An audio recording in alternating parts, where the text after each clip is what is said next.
यूँ तो आजकल ज़्यादातर लड़कियां और युवा पीढ़ी आर्टिफिशियल ज्वेलरी की तरफ भागती दौड़ती नजर आती है, लेकिन शुभ कार्यों और शादी विवाह में आज भी सोने और चांदी को काफ़ी महत्व दिया जाता है और सोने और चांदी का ही उपयोग किया जाता है। लेकिन जिस तरह से देश में चांदी और सोने के दाम लगातार बढ़ रहे हैं, ऐसे में गोल्ड और सिल्वर मार्केट में काम कर रहे कारीगरों में मायूसी छा गई है। ये तस्वीरें हैं गुजरात के अहमदाबाद की, जहां पर कारीगरों के पास काम करने के लिए कुछ बचा ही नहीं है। जो लोग पहले 1-1.5 किलो सोने का काम करते थे, अब उन कारीगरों के पास मुश्किल से 100 ग्राम से 200 ग्राम का ही काम बचा है और धीरे धीरे कर कारीगर मार्केट छोड़कर चले जा रहे हैं, क्योंकि मार्केट में कस्टमर आ ही नहीं रहे।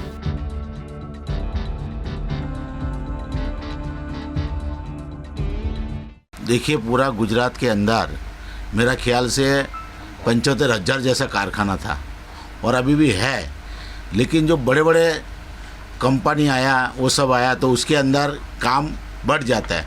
लेकिन अभी जो लोग छोटा छोटा उद्योग लेके बैठे हैं तो उसके पास 5 कारीगर थे, वो अभी 1 जन 2 जन लेके काम कर रहे हैं। काम चल रहा है लेकिन थोड़ा बहुत बिल्कुल वीक चल रहा है, ढीला चल रहा है। लेकिन इसी तरह ये धंधा बिल्कुल टूटते जा रहा है। कारीगर लोगों के लिए मुसीबत खड़ा हो जाता है।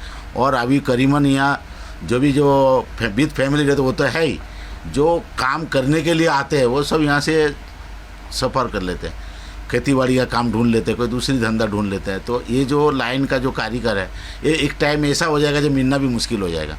जो सोने का भाव बढ़ोतरी है और वो हिसाब से जो काम अभी ठप हो गया बिल्कुल, तो बहुत समस्या की बात है। हमको भी एक दिन आवेदन पत्र देना पड़ेगा कलेक्टर ऑफिस में, जिसके लिए सरकार हमारे लिए कुछ करे और सब लोग जो हमारा पीछे इतना सारा है पूरा गुजरात के अंदर, जैसा हमारा अहमदाबाद का प्रेसिडेंट है उनको भी हम इंटरव्यू दिलाएंगे, तो उसी तरह हम लोग बेकार होते जाते हैं। तो उसके लिए हम भी एक टाइम के लिए आवेदन पत्र भी गवर्नमेंट को देंगे, कलेक्टर ऑफिस में भी देंगे। कुछ हमारे लिए सोचे तो अच्छा है सरकार। ऐसे में कारीगरों के लिए अपनी रोजमर्रा की जरूरतों को भी पूरा करने में कठिनाइयों का सामना करना पड़ रहा है। धीरे धीरे मार्केट में जो एक रोशनी का माहौल था, अब वो खत्म होता जा रहा है और हालात ये हैं कि कारीगर गोल्ड ज्वेलरी का काम छोड़कर अपने गांव वापस जाने की सोच रहे हैं। दिन बे दिन सोने का भाव बढ़ रहा है। जब 30-35 हज़ार का भाव था उस टाइम काम अच्छा होता था, पर डे का किलो काम हो जाता था। लेकिन अभी भाव दिन ब दिन बढ़ रहा है, धंधा एकदम ठप हो गया है। आप देख सकते हैं एक ही कारीगर है, काम काज इतना है नहीं, बैठे हुए हैं। जब 30, 35, 40 हज़ार तक भाव था, काम ठीक था। उसका बाद जो भाव बढ़ते बढ़ते एकदम 63 हज़ार में पहुंच गया है। यूँ समझ लो जिसका 5 कारीगर 10 कारीगर था, उसका जिसका 5 था उसका पास 1 कारीगर है। सेठ खुद काम कर रहे हैं। सेठ मतलब जो दुकानदार होता है, वो सेठ नहीं गिनाता है, वो भी कारीगर है। तो ऐसा जितना भी है, जिसका 10 कारीगर है उसमें उसका पास भी दुकान पे जाके देखो 2 कारीगर बैठे हैं।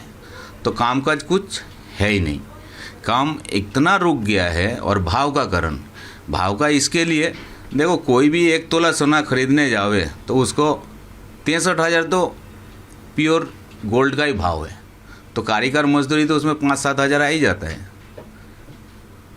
तो क्या होगा उसमें, कारीगर मतलब शोरूम वाले कारीगर सबको मिला के, तो उसमें कारीगर का कुछ काम है ही नहीं है। एकदम बिल्कुल इतना काम रुक गया है कि पूछने जैसा नहीं है।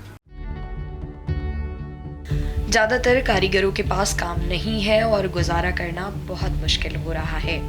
तो ऐसे में कारीगर या तो दूसरे बिजनेस में चले गए हैं या फिर काम छोड़कर चले जा रहे हैं। अभी का पोजीशन इतना ऐसा है ना, जो मैं चाहूँ भी एक कारीगर नहीं रहता। अभी काम आता है लेकिन कुछ टाइम इतना आता है, हम जब शादी में 15 दिन टाइम होता है, काम आता है लेकिन कारीगर नहीं है। क्या करूँगा उसमें। पहले 1-1 महीना 2-2 महीना तक ऑर्डर आते थे, देने का होता था। अभी आता है 10 दिन में कि अठौड़िया में, अभी अर्जेंट चाहिए, तो वो उसके लिए नहीं हो पाता है, फिर काम वापस देना पड़ता है। और कारीगर भी मतलब पहले तो होता था, बाज़ार में पैसा देने से मिलता था, अभी नहीं मिलता इधर। सब लोग गांव पे चला गया, कोई खेतीबाड़ी करता है, दूसरा कोई काम करता है, लेकिन अभी बहुत तकलीफ में है।